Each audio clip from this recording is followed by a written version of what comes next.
But in a much ballyhooed New York Times op-ed, former Facebook co-founder Chris Hughes called for the breakup of the company he built with his buddy Mark Zuckerberg during their Harvard days. Now, his piece got him booked far and wide across the media landscape.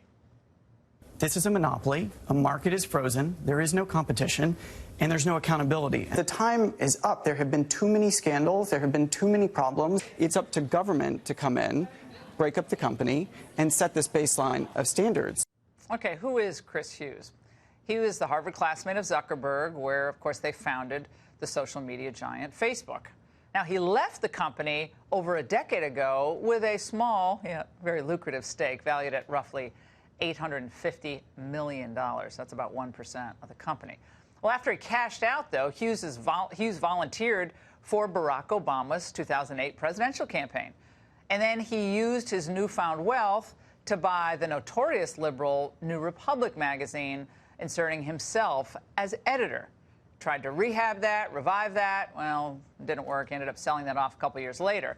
Recent years, he's become a proponent of universal basic income.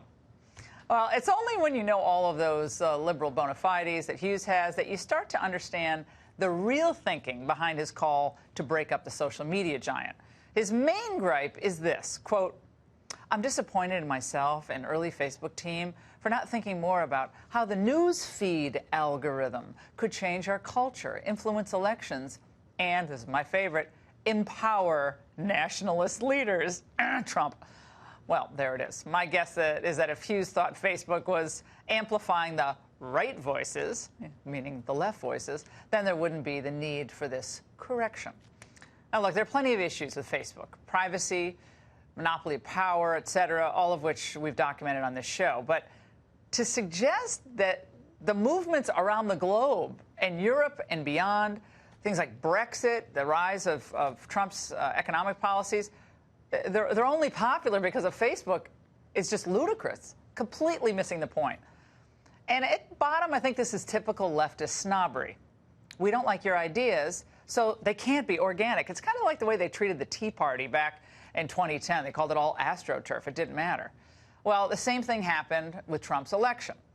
Disillusioned elites were so shocked that they had to create another reason for their loss.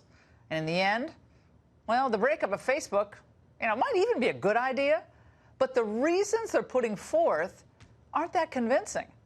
So with the emergence of these social media companies as the main vehicle for disseminating free thought, to break them up on these grounds could actually have a chilling effect on speech that some of the former leaders or even current leaders of Facebook don't like.